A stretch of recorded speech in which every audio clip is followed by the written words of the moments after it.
We can see ourselves in there, we're good.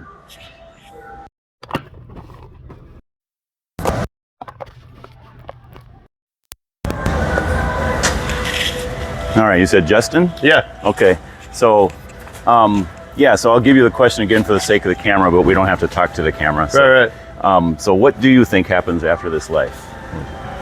Honestly, I don't know. Okay.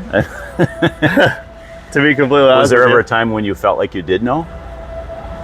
Not really. I never really put much thought into it. Okay. Yeah.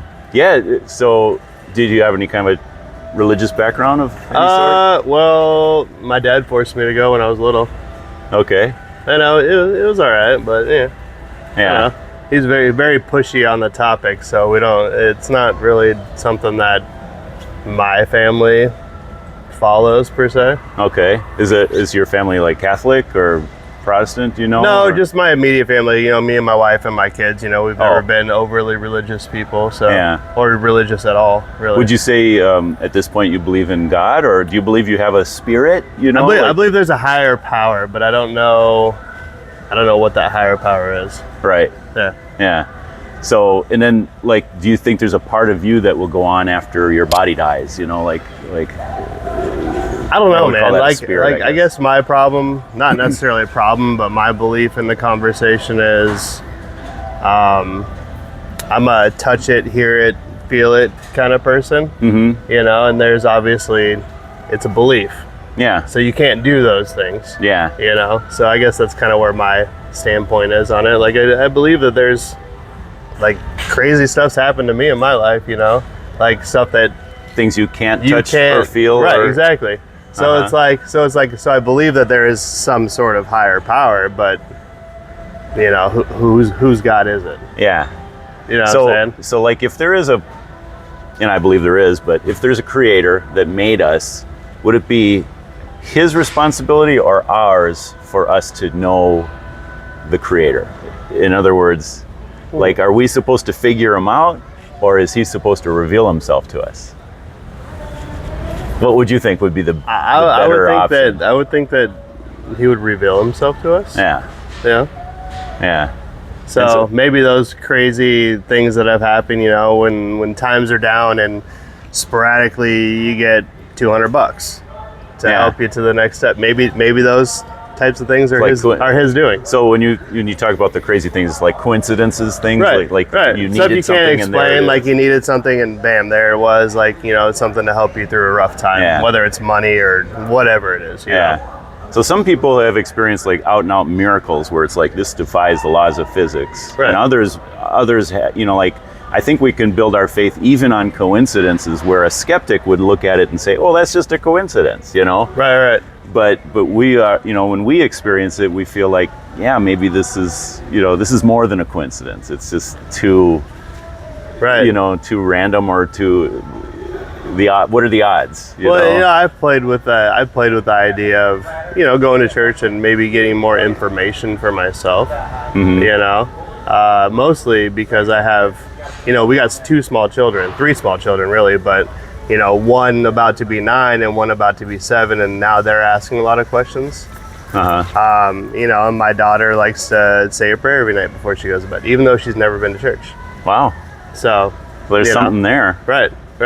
So maybe they're asking the questions you should have asked. Fair. Because you'd like to have answers for them, right? Well, right. But I think my thing is, when I was a child, it was hey, we're doing this. The answers were forced on you. Right. Hey, we're doing this, whether you like it or not. It's kind of like a pendulum. Okay. It's it's we swing one way or the other way, and why can't it be kind of in the middle? Right. Because when I was young, I wanted to go play with my friends. I didn't want to go spend my whole morning on a weekend, going to church. I want to go play with my friends. You know? So, what do you think you would find in church? What do you think that? You probably had a few experiences in church, even if it was just weddings. Not that I remember, honestly, since I was so young doing it, because part of the time I was my parents were separated. So, part of the time I was with my dad, part of the time I was with my mom, and then my dad was in the Air Force, so he was always somewhere else. Oh, okay. So, but Well, I want to respect your time because I know you said you needed to get going, but long story short, I think what you would find in church is what's called the gospel, which means good news. And so most churches, it's like, okay, they'll tell you the good news that we can have a relationship with our Creator, right? And that we can go to heaven and be with our Creator forever. That's good news, right? Yeah.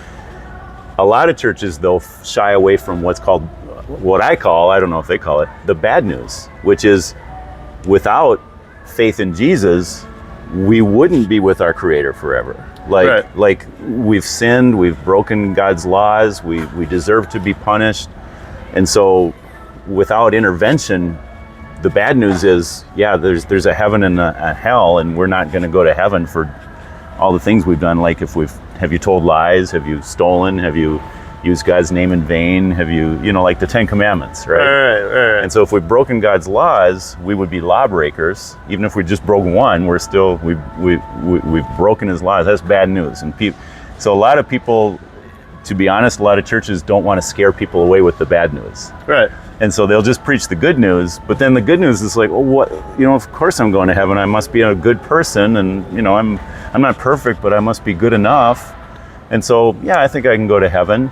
But the bad news is, no, we don't deserve it. So I'm, as a Christian, I believe I'm going to heaven, but I don't believe I deserve it. Right. Absolutely not. Right. Well, I mean, like you're saying, we all sin, right? Yeah. We all do things and I think that's kind of the stigmatism that's kept us from going.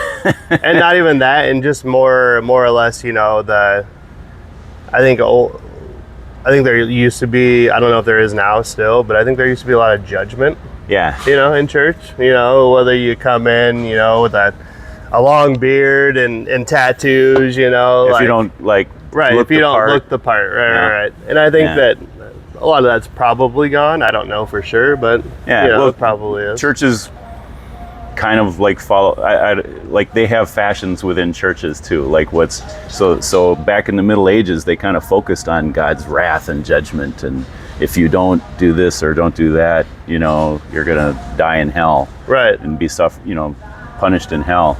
But then the pendulum swings to the opposite. It's like, oh, God just loves you no matter what you do, and and they don't, so they need to find a balance. Right. And so that's why I say it's a balance between that good news and that bad news. Right. So the good news doesn't make sense unless we know the bad news is that without God and without Jesus to save us, we can't save ourselves. We would end up outside of God's, glory forever. And that is what hell is, Right. So that's bad news. I don't like to tell people that, but at the same time, I wouldn't want anyone to go without understanding that.